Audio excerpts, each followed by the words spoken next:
Students, आज हम 9th class की सेकंड चैप्टर का 7th पार्ट करेंगे और इस वीडियो में हम दो तरह की टेक्निक्स का यूज़ करेंगे। एक है क्रिस्टलाइजेशन और दूसरा हमारी पेपर क्रोमेटोग्राफी। चलिए इन दोनों को करते हैं। सबसे पहले हमारे पास आ गया क्रोमेटोग्राफी।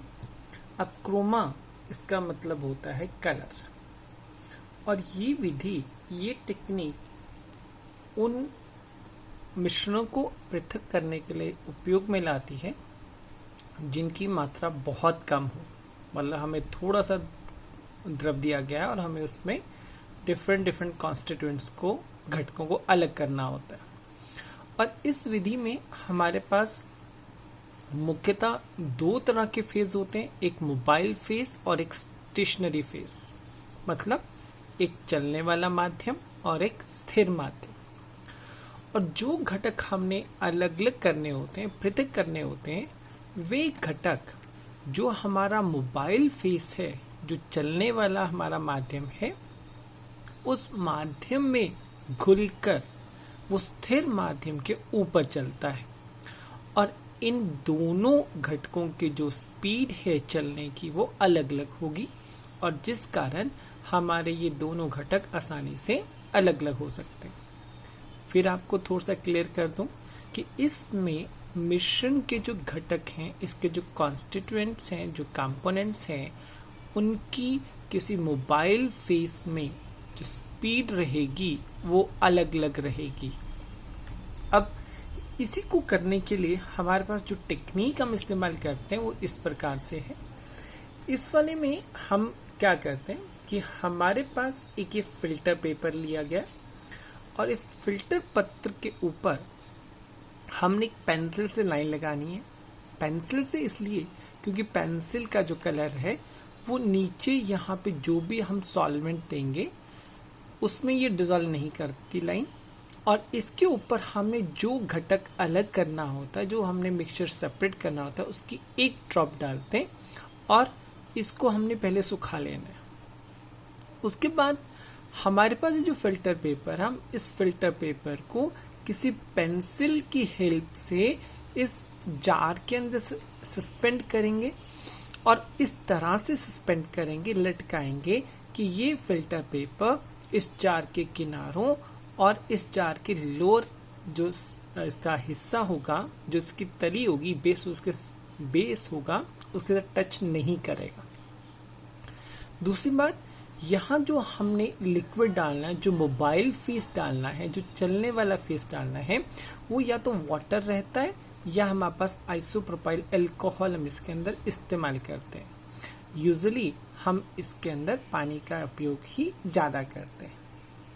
और ये हमारे पास जो फिल्टर पत्र रहेगा, ये हमारे पास स्टेशनरी फेस रहेगा।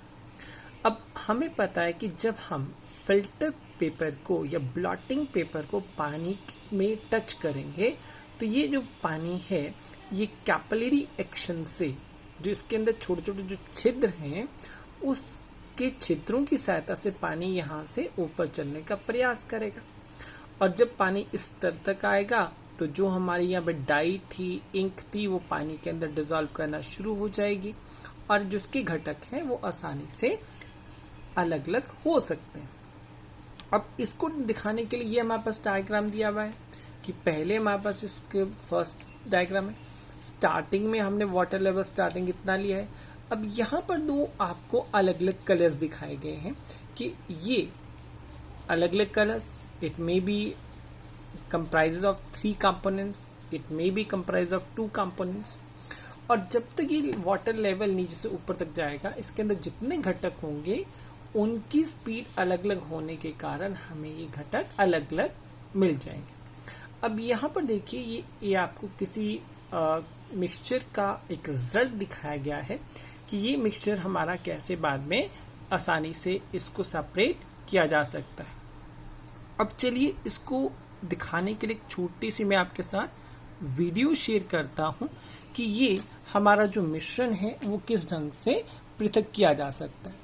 अब ये हमने फिल्टर पेपर लिया, यहाँ पे मार्क कर दिया और इस मार्क के ऊपर हमने क्या करना है, ड्रॉप डालनी है। ये हमारे पास रेड एंड ब्लू इंक का मिक्सचर है, इसको हमने इसके ऊपर ड्रॉप डालनी, और ड्रॉप इतनी होनी चाहिए कि ताकि ये थोड़ा सा हमारा क्लॉट जो साइज है, जो कलर है, वो थोड़ा सा बड़ा हो जाए, जो इसका साइज बड़ा हो जाए। अब इसको सूखने देना है। सूखने देने के बाद हमने इसके एक किनारे पे या तो आप यहाँ धागा लगा लीजिए या पेंसिल लगा लीजिए, और ऊपर इसको ढक देना है, कवर करना है, ताकि बाहर से डस्ट पार्टिकल इसके अंदर ना जाए।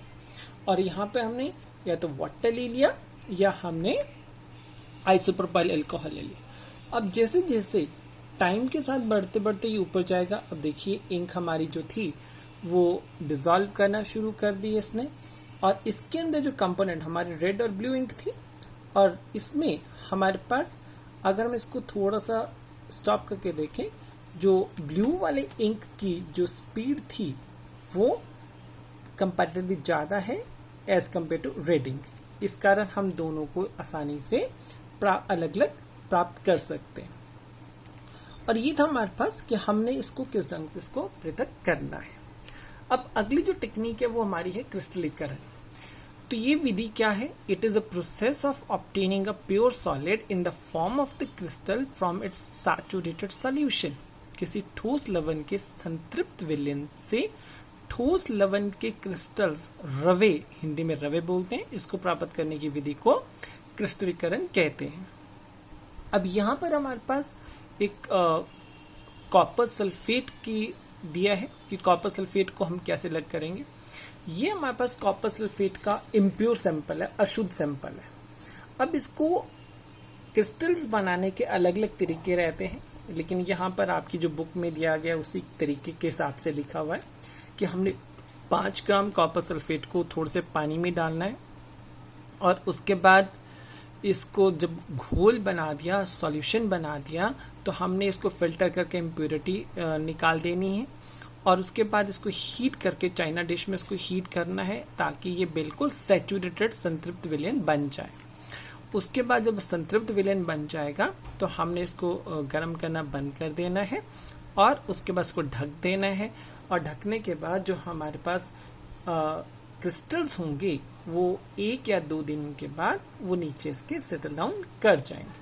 अब जब क्रिस्टल्स बन गए तो ये हमारे पास प्योर क्रिस्टल इस ढंग से हमें प्राप्त हो सकते हैं। अब ये जो आपके पास है, अब इसको समझाने के लिए let we share one video with you कि ये हम इसके क्रिस्टल किस ढंग से हम आसानी से इसको प्राप्त कर सकते हैं। लीजिए, अब ये आपके सामने एक वीडियो इसके लिए है। अब ये हमने एक बीकर लिया, ये दूसरा मेथड है इसको सेपरेट करने का। इसमें हमने कॉपर सल्फेट लिया। कॉपर सल्फेट लेने के बाद हम इसके अंदर डिस्टिल्ड वाटर ले रहे हैं और उसका सॉल्यूशन बना रहे हैं। डिस्टिल्ड वाटर इसलिए लिया क्योंकि जो हम ऑर्डिनरी वाटर लेंगे उसके अंदर इम्प्योरिटीज होंगी, और क्रिस्टलीकरण की स्पीड को बढ़ाने के लिए हमने थोड़ा सा इसके अंदर सल्फ्यूरिक एसिड डाला है ताकि क्रिस्टलीकरण की स्पीड हमारी बढ़ जाए। और इसको तब तक घोलते रहना है जब तक कि ये एक सैचुरेटेड सॉल्यूशन हमारा तैयार हो जाए। अब इसको फिल्टर करके इसको चाइना डिश में ले लिया। चाइना डिश में लेने के बाद अब हम इसको गर्म करेंगे, और गर्म जब हम करेंगे तो ये हमारे पास हमने ख्याल रखना है, इसको हिलाते रहना है, और हम अब तब तक गर्म करेंगे कि जब तक क्रिस्टल्स ना बन जाए। अब क्वेश्चन ये उठता है कि हमें पता कैसे लगेगा कि क्रिस्टल्स बने या नहीं बने।